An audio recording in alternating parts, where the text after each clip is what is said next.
Hello and welcome to What's Going On, the best news show both sides of the Mississippi. Before we get into the news today, I wanted to start out the show with a bit of an apology. I used the song Once in a Lifetime by the Talking Heads in last week's episode, and it actually got copyright striked. Not only that, the video was completely banned in Cuba, Iran, North Korea, and Syria. So I just wanted to issue a quick apology to all the Cuban, Iranian, North Korean, and Syrian What's Going On fans out there.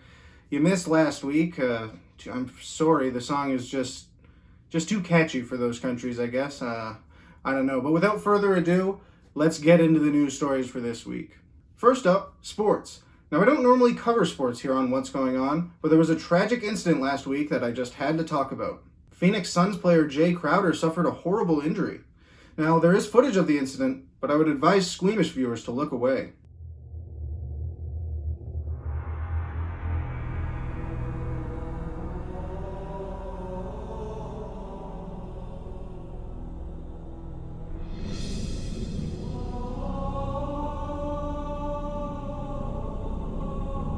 Gruesome. Now, whether the kick was accidental or intentional is still up for debate, but if it was an accident, then the kicker is getting a lot of flack for something that was just a mistake. But then again, it does look intentional.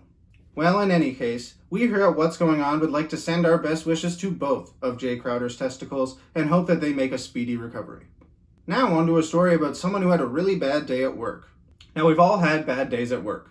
I'm sure you watching at home have had a bad day. But I don't think your bad day involved you being the victim of a war crime. I mean, Jesus, I hope it didn't. Being the victim of a war crime would suck. And if you want proof of that, look no further than Game of Thrones actress Hannah Waddingham, who revealed in an interview last week that she was once waterboarded for 10 hours while filming a scene for the show. Wow, what a crazy story. I mean, 6, 7 hours of waterboarding, sure, but 10? You're pushing it there. Really though, is this story even true? I think this person's lying. Like 10 hours of waterboarding? If a terrorist saw that, they'd be like, whoa, dude, relax. Next up, Kevin Spacey was in the news last week.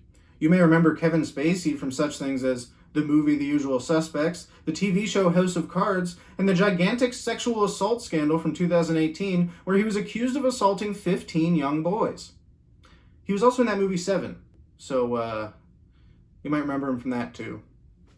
Anyways, he's been out of the spotlight ever since that scandal broke, but last week he revealed that he has booked a role in a new Italian movie. You know, as bad as what he did was, hopefully this new role can be a fresh start for him.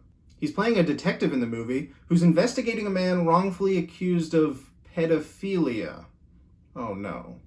Kevin, don't you think that's going to make people think of, you know, when you were rightfully accused of sexual assault? Well, at very least, I do think he'll be great in the role because, in a way, he's been studying for it for the past 3 years. He'll be able to give it that personal touch. I just hope he doesn't give any boys on the crew a personal touch.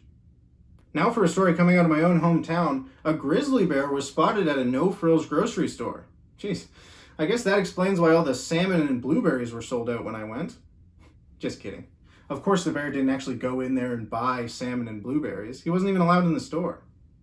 See, he wasn't wearing a mask, and the store has a very strict mask policy, so the people at the front informed him of this and sent him on his way. Wow, what a fun time this episode has been so far. But I'm afraid it's almost at its end. Our last story of the day is swiftly approaching, but first, here's a quick little story I wanted to include, even though I don't have much to say about it. Back in 2019, several students at a French school in London, Ontario decided to shave their heads as part of a cancer fundraiser. The principal of that school thought it would be a good idea to collect one of the black students' hair, tape it into a makeshift wig, and wear it at an assembly. Not only that, he then kept the wig for 6 months until Halloween, when he dressed up as the student he took the hair from. What? What? How could you think that was a good idea? How could you think any part of that was a good idea?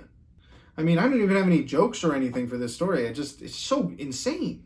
But now, on to the last story of the day. A young rapper from Atlanta made headlines last week after he made it rain at his high school graduation. Metro Mars is the guy's name, and he was actually arrested for what he did, which I don't think is right. I mean, what? Being swag is illegal now? Well, come walk me up. Really though, he was charged with disorderly conduct and inciting a riot. Though, Seeing as he just threw $10,000 all over his classmates, I think he'll probably be fine. You know, I actually pulled a similar stunt at my own graduation, only instead of making it rain, I went up there and I quietly accepted my diploma. It was pretty crazy. Well, that's all I got time for this week. So thanks for watching, subscribe, and I'll see you next time.